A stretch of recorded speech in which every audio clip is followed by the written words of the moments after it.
I'm very good friends with Pak Luhut.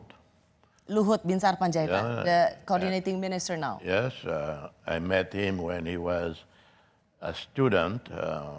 He was doing master's degree at American University in 89, 90, or in American University. And his wife, a medical doctor, also doing a master's degree there. So that was during Suharto era. I met him in a conference at American University. And there I saw someone looking like Asian sitting in the audience. There are not too many people, maybe 40, 50 people. After my speech, he came to introduce himself, invited me to lunch in his apartment with his wife. And then I went. We became friends ever since. Okay. Way back then till today. I call him time to time from Dilli. So not only so people can be serving the state. I don't say serving the regime. You serve the state. The state is run by a particular regime, but people have beliefs, have convictions, and but also George Adijondro at the other extreme. George Adijondro, Tempo. I met George here.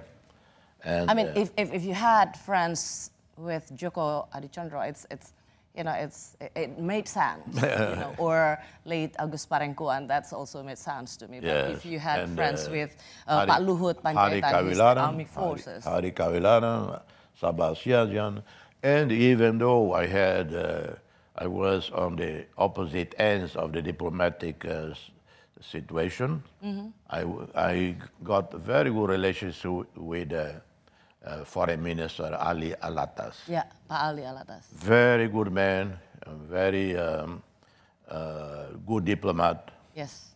I know you gave a very high credit to Indonesian diplomats. Yes, absolutely. And he was in New York when he was a permanent representative at the United Nations.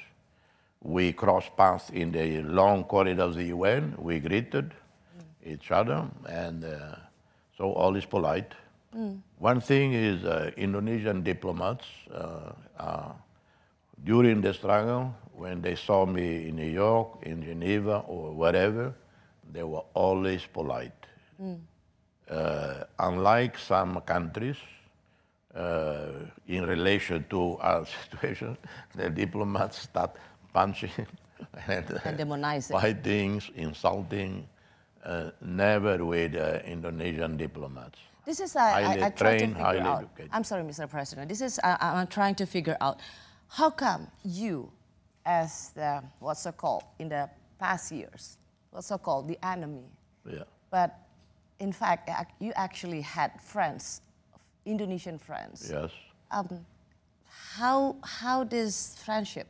Well, obviously, not only those friends of mine, but there were thousands, if not millions, of Indonesians who didn't care about Timor Leste. I mean, they didn't know, they were not supporting the government, and there was never any connection with Portuguese Timor since 500 years. So it's not like an emotional issue for Indonesian society.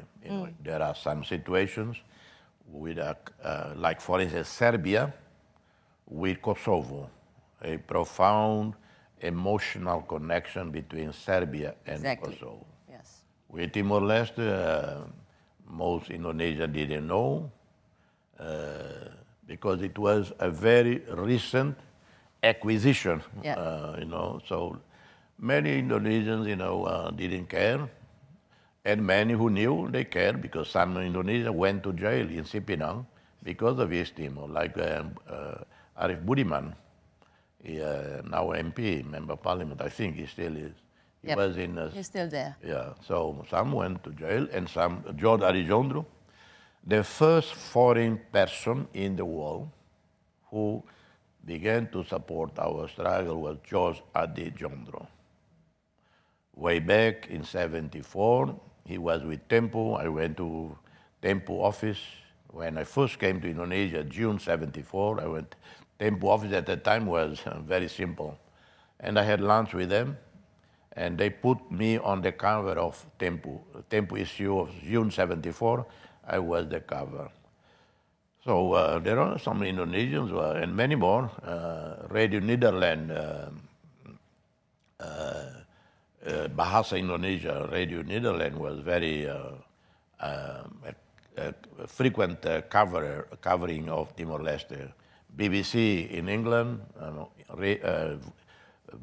Bahasa Indonesia language, and the other places where there are Bahasa Indonesia language, Deutsche Welle in Germany, Bahasa Indonesia program, and the Indonesians were in charge, and they were sympathetic. Yeah.